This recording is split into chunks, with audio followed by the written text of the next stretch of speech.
Hello दोस्त, granted objective series में आपका स्वागत है। हमने इसका पार्ट 4 देखा था। आज हम पार्ट 5 पढ़ेंगे। Question number 46। ठीक है, क्वेश्चन नंबर 46 में यहाँ पे दिया है बाबू कि 1 प्लस लॉग एक्स बट्टा 1 प्लस लॉग एक्स का होल स्क्वायर बट्टा एक्स का इंटीग्रेशन क्या होगा। ये सवाल आपका IAC 2010 में आया था। ठीक है, पहले हम लोग इसको डिटेल सोल्व करेंगे, उसके बाद हम लोग इसे ट्रिक से सोल्व करेंगे। तो इसका बनाने का पहला उपाय है कि जो फलन है y मान लेते हैं। 1 प्लस लॉग एक्स को हम y मान लेते हैं। y इक्वल टू हम 1 प्लस लॉग एक्स मान लिए। तो आप मुझे बताना y का differentiation D by D x, 1 constant का डिफ्रेंशिएशन 0 प्लस है प्लस लॉग का डिफ्रेंशिएशन 1 बटा एक्स। अब 0 में 1 बटा एक्स जोड़ोगे तो 1 बटा एक्स ही होगा ना, और ये भागा में है dx, इधर आके गुना में। अब समीकरण 1 से चलेंगे। ये जो क्वेश्चन है इसको हम 1 मान लेते हैं। 1 प्लस लॉग एक्स को हमने क्या माना बाबू, y, तो यहाँ पे y स्क्वायर हो जाएगा, y स्क्वायर। उसके बाद देखना 1 बटा एक्स डी एक्स का मान dy। अब देखो x डी एक्स के ऊपर हमेशा 1 होता है, तो 1 बटा एक्स डी एक्स का मान क्या आ जाएगा बाबू, dy। और इसका इंटीग्रेशन क्या होगा, तो आप कहोगे सर इसका इंटीग्रेशन होगा y क्यू वाई 3 प्लस सी, और y का मान चाहिए, और y का मान क्या होगा 1 प्लस लॉग एक्स। यहाँ पे आ जाएगा 1 प्लस लॉग एक्स का होल क्यू, नीचे 3 प्लस सी चाहिए। ये तो हुआ डिटेल प्रोसेस हो गया। बट अगर इस तरह का क्वेश्चन एग्जाम में आता हो ना बाबू, तो आपको उतना नहीं सोचना है। आप सोचो 1 प्लस लॉग एक्स को यदि तुम y मानोगे तो क्या y का डिफरेंस, अगर 1 प्लस लॉग एक्स को हम y माने तो क्या 1 प्लस लॉग एक्स का डिफ्रेंशिएशन 1 बटा एक्स होता है ना, मतलब 1 प्लस लॉग एक्स का 1 बटा एक्स। इसका मतलब मामला सेट है।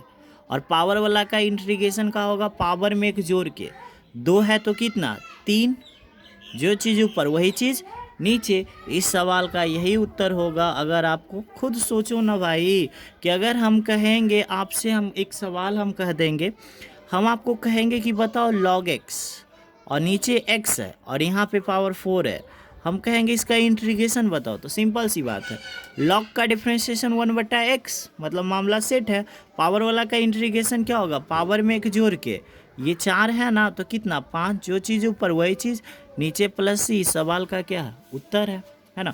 उसी तरह से हमारा पहला क्वेश्चन है कि पावर वाला का इंटीग्रेशन पावर में एक चीज़ जोड़ के, जो चीज़ ऊपर वही चीज़ नीचे, इस सवाल का उत्तर है। नेक्स्ट क्वेश्चन देखते हैं बाबू, इसमें भी वही प्रोसेस लगाएंगे। क्या टेन इनवर्स को हम बाई मानेंगे तो क्या 1 प्लस एक्स स्क्वायर आ जाएगा, आएगा ही आएगा, क्योंकि टेन इनवर्स का डिफ्रेंशिएशन होता है 1 बट्टा 1 प्लस एक्स स्क्वायर। अगर हम किसी भी चीज़ को, जैसे कि हम कहेंगे बताओ इसको क्या पढ़ेंगे, तो इसको हम बी पढ़ते हैं, बट हम इसको क्या पढ़ेंगे, ए नहीं पढ़ते, इसको हम पढ़ते हैं 1 बट्टा ए। किसी भी चीज़ को अगर नीचे लिखते हैं तो उसको हम बटा में पढ़ते हैं। तो उसी तरह से बाबू, क्या हम टेन इनवर्स एक्स को y मानकर आप कलन करेंगे तो 1 बट्टा 1 प्लस एक्स स्क्वायर आएगा। आप कहोगे यस सर आएगा ही आएगा। फिर से, क्या बाबू हम टेन इनवर्स एक्स को अगर हम y मान लेंगे और उसका डिफ्रेंशिएशन करेंगे तो क्या 1 प्लस एक्स स्क्वायर आएगा, आएगा ही आएगा, क्योंकि टेन इनवर्स का डिफ्रेंशिएशन 1 बटा 1 प्लस एक्स स्क्वायर होता है। इसका मतलब अगर हम इसको y मानते, इसका मतलब इसका ये डिफ्रेंशिएशन सेट है, तो पावर वाला का, इसका ये फलन का ये अवकलन है, तो पावर वाला का इंटीग्रेशन क्या होगा बाबू, पावर में एक जोड़ के, जो चीज़ ऊपर वही चीज़ नीचे, तो 2 है तो कितना 3, जो चीज़ ऊपर वही चीज़ नीचे। जैसे इसमें भी देखिए 46 नंबर में भी 1 प्लस एक्स का इंटीग्रेशन हो, 1 प्लस एक्स का डिफ्रेंशिएशन क्या होगा एक्स। जब किसी भी चीज़, कोई भी फलन हो, उसका अवकलन प्रेजेंट हो तो पावर वाला रहेगा तो पावर वाला का इंटीग्रेशन कर देंगे, जो रहेगा उसका इंटीग्रेशन कर देंगे। ठीक है, नेक्स्ट क्वेश्चन हम लोग सीखते हैं। इस सवाल में हमने क्या सीखा, पावर वाला का इंटीग्रेशन, पावर जो चीज़ रहेगा उसका ऊपर और वही चीज़ नीचे। इस सवाल का क्या होगा, यही उत्तर होगा। इस सवाल को हम लोग थोड़ा समझेंगे। ये सवाल IAC 2012-2013 में आया था।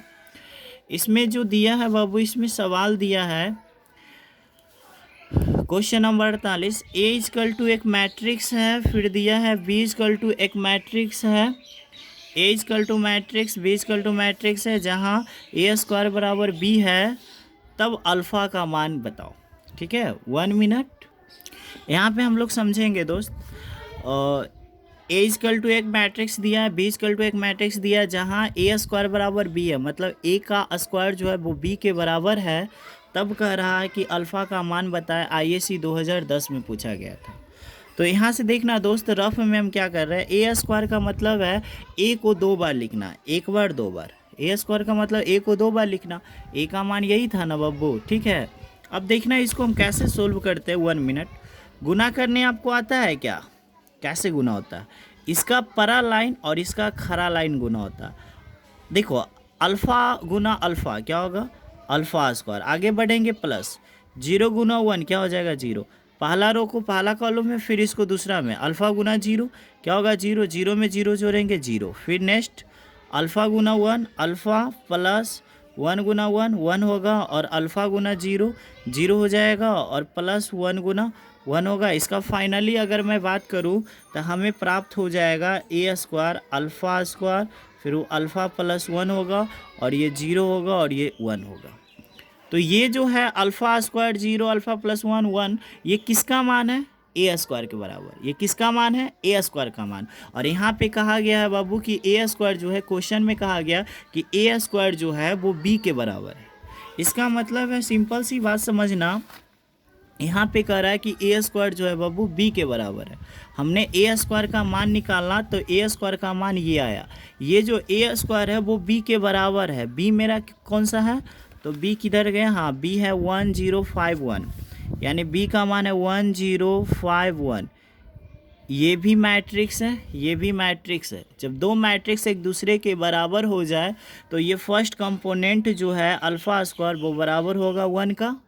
तो यहाँ से अल्फ़ा का मान हो जाएगा, रूट हटाएंगे तो इस पर 1 आएगा, और रूट में क्या होगा प्लस माइनस दोनों, यानी अल्फ़ा का मान यहाँ पे प्लस भी होगा और अल्फ़ा का मान -1 भी होगा। ठीक है, अल्फ़ा का मान +1 भी होगा, अल्फ़ा का मान -1 भी होगा। अल्फ़ा स्क्वायर बराबर 1 है, तो यहाँ से पता चला अल्फ़ा का 2 मान, एक +1 और एक -1। नेक्स्ट, ये अल्फ़ा जो है, ये जो है अल्फ़ा +1 है वो बराबर होगा 5 का। तो अल्फ़ा का मान 5 में से 1 जाएगा कितना, 4। यहाँ पे हम देखते हैं दोस्त कि अगर अल्फ़ा स्क्वायर बराबर 1 करते हैं तो अल्फ़ा का 2 मान आता है, एक +1 आता है, एक -1 आता है।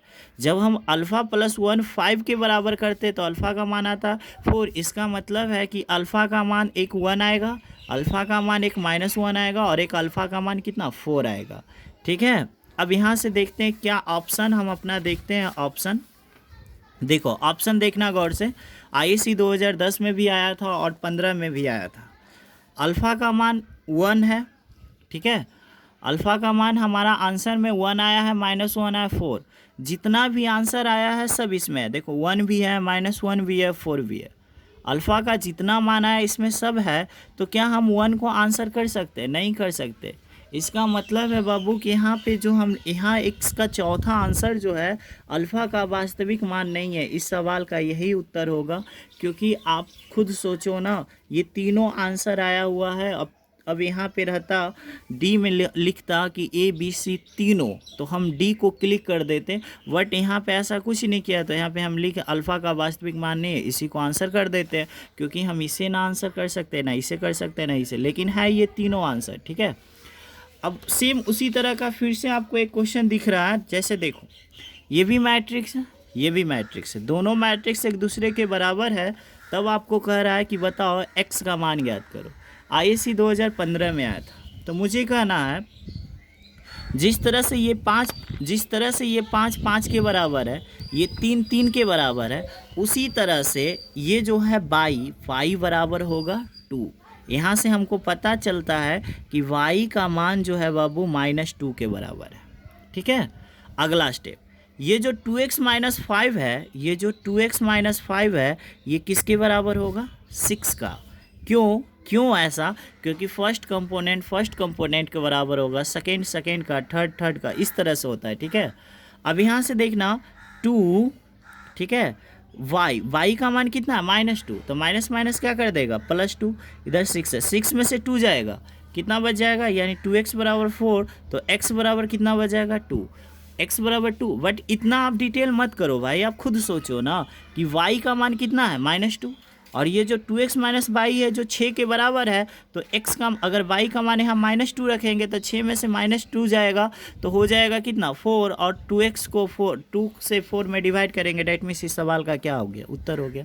यहाँ से नहीं समझ में आया तो ऐसे देखो, ये y का मान -2 है, माइनस माइनस प्लस हो जाएगा, 6 में से 2 जाएगा 4, 2 से भागा देंगे कितना हो जाएगा 2। नेक्स्ट क्वेश्चन देखो, इस सवाल को हम बोले थे कि आप रट्टा मार लेना क्योंकि इसको बनाना संभव नहीं है, ठीक है।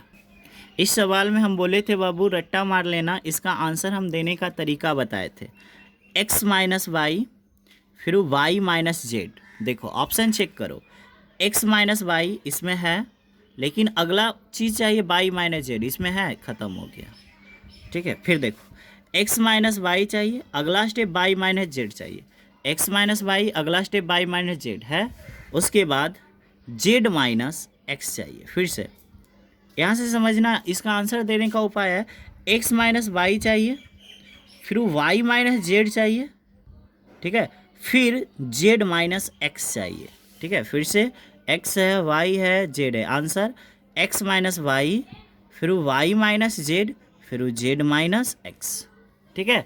तो इस सवाल का ऑप्शन नंबर हो जाएगा, ये ISC 2015 में आया था, ठीक है बब्बू। तो कुछ कुछ सवाल है जो आपका माइंड में होना चाहिए, ठीक है। अब देखो इस सवाल का मुझे सोल्व करना है, क्या करें, जब दो डिटर्मिनेंट एक दूसरे के बराबर हो जाए तो ये वाला इसके बराबर नहीं होगा। वो मैट्रिक्स में होता है कि जब दो मैट्रिक्स एक दूसरे के बराबर हो जाए तो फर्स्ट वाला फर्स्ट के बराबर है, बट ये डिटर्मिनेंट है। कैसे डिटर्मिनेंट है, क्योंकि मोड में लिखा गया। तो हल कैसे करते हैं, देखो तिरछा तिरछी करता है, ये 1 माइनस एक्स में 6 से गुना करेंगे, 6 गुना 1 6, और इसमें भी गुना होगा 6x। जब सबसे पहले हम राइट गुना करते हैं, राइट गुना करने के बाद माइनस, और 18 दूनी के 36, इधर भी गुना करेंगे, 6 छक 36 माइनस 18 दूनी के 36। अब खुद बताओ, यहाँ से देखते हैं 6 माइनस 6x माइनस 36, और बराबर ये 36 में से 36 गया, क्या हो गया 0। अब मुझे बताना बाबू कि ये देखो ये 6 रहा, देखो ये 6 को रहने दो, 6 को रहने दो, माइनस 36 भी रहने दो, बट इधर देखो ये माइनस 6x है, इधर जाएगा तो क्या होगा प्लस 6x हो जाएगा ना। अब बताना 6x में से 36 में से 6 जाएगा माइनस 30, यानी इस सवाल का जो भी उत्तर होगा वो कितना होगा 5 माइनस 5, यानी ऑप्शन नंबर क्या होगा सी होगा, ठीक है। हम उम्मीद करते हैं ये सिंपल सा क्वेश्चन आपको समझ में आया होगा। नेक्स्ट, ये क्वेश्चन सबसे इम्पोर्टेंट है, ISC का एग्ज़ाम में आता ही आता है। जैसे कहता है f ऑफ x बराबर 8x³ है एंड gx बराबर x के पावर 1/2 है, तो फॉग ज्ञात करो। यानी f ऑफ x एक फलन है, gx फलन है, px फलन है, qx फलन है, मतलब कोई भी फलन हो उसमें x होता है, ठीक है। अब देखो मुझे निकालना क्या बाबू, देखना हम कैसे रफ में बनाते हैं। देखो फॉग क्या निकालना है, फॉग, यहाँ पे लिख दो फॉग, ठीक है, ये निकालना है। बट ये फॉग नहीं, इसको हम ऐसे लिखते हैं FOX। अब इसका मतलब आप लोग समझोगे, फिर से समझेंगे। अगर फॉग है, फॉग को हम बोलते हैं F ऑफ GX। देखो इसमें x है क्या, नहीं, तो इसमें x दे देना है, ठीक है, क्योंकि हमेशा फलन GX होता है, PX होता है, QX है। पहला स्टेप FOG है, तो आपको ऐसा सवाल दिया, इसको आप ऐसे लिख दीजिएगा। दूसरा स्टेप में इसको ऐसे लिखना है, f है ना बाबू f दे दो, ये gx है ना बाबू gx रहने दो, और ये जो o दिख रहा है ना इसको हम बोलते हैं कॉस्ट। ये जो o दिख रहा है ना इसको हम लोग बोलते हैं कॉस्ट। अब यहाँ से देखना ये f है, ये कॉस्ट है। अब बताओ ये किसका मान खोज रहा है, gx का मान खोज रहा है। क्वेश्चन में देखो कि gx का मान कौन है, ये है कौन है gx का मान, x के पावर 1/3, और यहाँ पे आ जाएगा x के पावर 1/3। जब gx का मान रखोगे तो ये कन्वर्ट कर जाएगा, जब आप gx का मान रखोगे तो ये कन्वर्ट कर जाएगा f ऑफ x में। देखो कैसे, देखो बाबू f है यहाँ पे, देखना नहीं दिख रहा है ना, देखो अब दिखेगा कैसे, देखो f है यहाँ पे भी f है। ये जो x है, x के जगह पे कितना लिखा है, x के पावर 1/3। फिर से मेन यहीं पे है, देखो f है f, कॉस्ट है कॉस्ट, ये जो x है इस x के जगह पे क्या लिखा है 1/3, मतलब x के जगह पे लिखा है x के पावर 1/3, ये प्लस पॉइंट है, ठीक है। x के जगह पे लिखा है x के पावर 1/3। अब देखना इसमें क्या लिखा है, देखो आगे बढ़ते हैं। 8 है, यहाँ पे 8 दे दो। फिर देखो x का मान चाहिए, तो x का मान हम क्या ले लेंगे, x के पावर 1/3। फिर वो क्या किया है x का क्यू, तो यहाँ पे हम x का क्यू कर देंगे। अब यहाँ से आपका आंसर कंप्लीट हो जाएगा। ये 3 से 3 कटेगा क्या, तो इस सवाल का उत्तर हो जाएगा 8x, यानी इस सवाल का उत्तर होगा 8x। बट आपको समझ में नहीं आया होगा तो हम फिर से समझाएंगे। एग्जाम्पलर हमेशा दो ही चीज़ पूछेगा, या तो आपसे फॉग पूछेगा या तो आपसे गॉफ पूछेगा। इसमें x लगा के पूछेगा, कभी x हटा के पूछेगा। लगा के पूछा तो बहुत अच्छा, हटा के पूछा तो लगा दीजिएगा। जैसे देखिए एफ ऑफ फॉग पूछा है, x हटा के हमने क्या किया, लगा दिया। अगला स्टेप में देखो ये gx है, gx लिख दिया। o का मतलब ये कॉस्ट होता है, कॉस्ट दे दिए। gx का मान कितना आ जाएगा, यहाँ से क्वेश्चन से ले लेंगे। gx का मान कितना, x के पावर 1/3, तो ये gx का मान हो गया x के पावर 1/3, और ये कन्वर्ट कर जाएगा f ऑफ x में। इसमें देखो ये दिख रहा है एफ ऑफ एक्स बराबर होता है 8x³। अगर यहाँ पे x है तो यहाँ पे x, यहाँ पे p रहेगा तो यहाँ पे p, यहाँ पे 4 रहेगा यहाँ पे 4, अगर यहाँ पे x² रहेगा तो यहाँ पे x² होगा, ठीक है। तो उसी चीज़ को हम यहाँ पे समझाने के लिए क्या किए बाबू, कि ये f है ये x है, बट हमको कन्वर्ट करना है, इस चीज़ में कन्वर्ट करना है। किस में कन्वर्ट करना है, इसमें कन्वर्ट करना है। कैसे, देखो अब देखो f है, यहाँ पे भी देखो f है ना। वट ये जो x है, x के जगह पे कितना है, x के पावर 1/3 है। बस ये q को भी भूल जाओ। देखो 8 है बाबू, 8 दे देना है नीचे। फिर वो देखो x का मान चाहिए, x का मान चाहिए, बट x का मान ये वाला x का मान नहीं होगा, ये वाला होगा x के पावर 1/3। ये x का मान है, यहाँ पे हमने लिख भी दिया है कि x का जो मान होगा x के पावर 1/3, ठीक 1/3 होगा, लिख दिया। उसके बाद क्या है, q है। किसका q है, x का q। तो x मेरा कौन था, यही था ना। फिर इसका 3 से 3 पावर में गुना होता, तो 3 से 3 कट जाएगा, 8 गुना x। इस सवाल का 8x होगा। अगर नहीं समझ में आया होगा तो इसका आंसर रट लीजिए। ऐसे एक क्वेश्चन और है, ठीक है। देखो बाबू सेम उसी तरह का क्वेश्चन है। एफ ऑफ एक्स बराबर इतना बड़ा सवाल दिया, तब कहता है फॉप निकालना, फॉप है ना, फॉप इसको पढ़ते हैं। पहला स्टेप, ठीक है। दूसरा स्टेप में क्या करना, एफ लिखना है, ठीक है, एफ ऑफ एक्स लिखना है, ठीक है। और ये ओ का मतलब क्या होता है, कॉस्ट, ठीक है। अब यहाँ से देखना, प्यार से लिखना, एफ लिखना, कॉस्ट लिखना, और एफ ऑफ एक्स का मान चाहिए। एफ ऑफ एक्स का मान क्वेश्चन में दिया है ना, क्या है एफ ऑफ एक्स का मान, 3 - x³ के पावर 1/3। फिर से कॉस्ट है, कॉस्ट, लेकिन एफ ऑफ एक्स का मान चाहिए। एफ ऑफ एक्स का मान हम हूबहू लिखाएगा, 3 - x³ कॉस्ट में 1/3, ये एफ ऑफ एक्स का मान रखा गया। अब ये फिर से इसमें कन्वर्ट होगा, देखो मिलाओ, एफ है तो एफ है, फिर से एफ है बाबू तो एफ है। देखो छोटी ब्रैकेट तो इसमें भी छोटी ब्रैकेट, और बीच में इसमें क्या है, एक्स।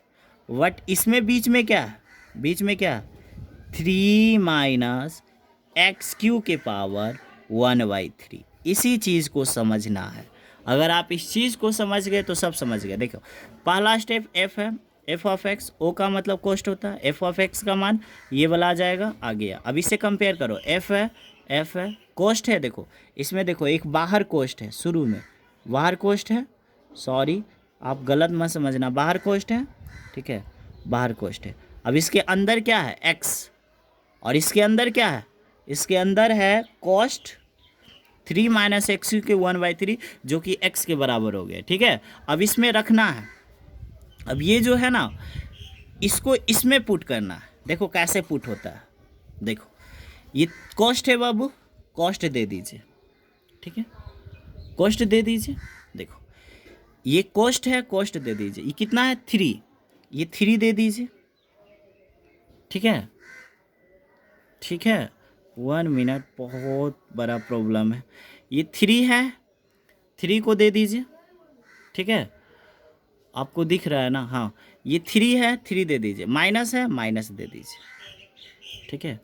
अब देखो x का मान, x का मान ये पूरा जाएगा, पूरा कहने का मतलब ये जो कोष्ट में है 3 माइनस एक्स क्यू के पावर 1/3, ये किसका मान, x का मान, और उसके ऊपर में क्या है, q है, तो फिर से इसको घेरिए, अब फिर से इसको q कर दीजिए, फिर उसके एक्स क्यू हो गया, फिर बाहर देखिए एगो कोष्ट है, फिर एगो कोष्ट दे दीजिए, अब फिर उसके ऊपर देखिए 1/3 है, 1/3 दे दीजिए, सवाल का उत्तर हो गया। अब देखो ये जो है ना 3, इस 3 से ये जो 3 है बाबू, ये जो 3 है, देखो बहुत सारा, बहुत प्लस पॉइंट है यहाँ पे। क्या प्लस पॉइंट है, देखो इस 3 से ये 3 कट जाएगा, 1/3 है यहाँ पे, और यहाँ पे 3 से 3 कट जाएगा। अब देखो क्या बचेगा, कॉस्ट 3, जब आप कोष्ट तोड़िएगा -3, फिर माइनस माइनस प्लस, फिर क्या एक्स क्यू, ठीक है। अब देखो बाहर में एगो कोष्ट है, उसके पावर 1/3 है, ठीक है। अब देखो ये 3 से 3 कट जाएगा, माइनस प्लस, अब बच जाएगा एक्स क्यू के पावर 1/3, 3 से 3 कट जाएगा, कितना बचेगा x, मतलब एक का यहाँ पे आंसर, जो इसका फाइनली आंसर है उसका नाम क्या है, इसका मतलब है पहला जो क्वेश्चन सीखे बाबू उसका फाइनली उत्तर है 8x, अगला जो क्वेश्चन सीखे हैं उसका उत्तर है x। ये दोनों क्वेश्चन ISC 2021 के लिए खतरनाक है, आएगा ही आएगा। उसके बाद आपका 2 क्वेश्चन और है, सिंपल सा क्वेश्चन है जो आप बता सकते हैं कि अगर कोई मैट्रिक्स है m गुना n तो सममित अवयव, सममित अवयव कब होगा, ये नहीं होगा, ठीक है, माइनस तो कभी होगा नहीं, सममित अवयव का मतलब पॉजिटिव, ठीक है, बस खाली अवयव चेंज होगा, आई जे है उसको लिखेंगे जे आई, ठीक है, यही होगा, ठीक है। फिर सेम सवाल है, विषम सममित अवयव कब होगा, पॉजिटिव, ये नहीं होगा, ये नहीं होगा, क्या होगा, ए आई जे जो है माइनस जे आई होगा, ठीक है। ए आई जे मतलब अगर कोई लिखल है 8 to 1 और ये माइनस में हो जाए 1 2, तो ये हो जाएगा आपका क्या, विषम सममित अवयव।